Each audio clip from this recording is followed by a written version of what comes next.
Hello বন্ধুরা, কেমন আছেন সবাই? আমার নতুন একটি ভিডিওতে আপনাদের স্বাগত। তো এবার আমি চলে এলাম মায়ের বিসর্জন পর্বর ব্লগ নিয়ে। তো এখানে সবাই মাকে বিদায় জানানোর জন্য এই যে মিষ্টিমুখ করাচ্ছে। তো এর আগের ভিডিওতে দেখিয়েছি মা, কাকিমা, জেঠিমা এরা মিষ্টিমুখ করিয়েছে। এরপর এই যে আমাদের ছোট কাকিমা মিষ্টিমুখ করাচ্ছে। এরপর আমরা মাকে মিষ্টিমুখ করাবো, সিঁদুর পরাবো, তারপর মাকে বিদায় জানাবো। এই যে এবার আমি আর আমার যা দুজনে বসে পড়লাম। এই যে মাকে সিঁদুর পরাবো, মিষ্টিমুখ করিয়ে মাকে বিদায় জানাবো।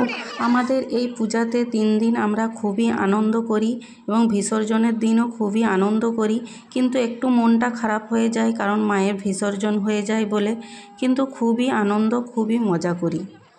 আমার এই পূজার ভিডিওগুলি আপনাদের কেমন লাগলো সেটা কমেন্ট করে জানাবেন। যদি ভালো লেগে থাকে তাহলে একটি লাইক করে দিবেন। আর যারা আমার ফেসবুকের নতুন বন্ধু তারা আমার চ্যানেলটি ফলো করে রাখবেন। ইউটিউবের বন্ধুরা আমার চ্যানেলটি সাবস্ক্রাইব করে দিবেন। আমার ভিডিওটি কিন্তু আপনারা সম্পূর্ণ দেখবেন, আশা করছি আপনাদের ভালোই লাগবে। এই ভিডিওটা আমি আবার নতুন করে আপলোড করলাম, আপনারা দয়া করে ভিডিওটি দেখবেন, এড়িয়ে যাবেন না। মায়ের বিসর্জনের ভিডিও, আশা করছি ভালোই লাগবে আপনাদের। তো এই ভিডিওটা আবার ফের আপলোড করার কারণ হলো, কারণ এই ভিডিওটা আমার কপিরাইট চলে এসেছিলো, কারণ এতে আমি একটা গান দিয়েছিলাম তার জন্য। তো সেই গানটা আমি ডিলিট করে আবার নতুন করে ভয়েস দিয়ে আমি ভিডিওটা আপলোড করলাম।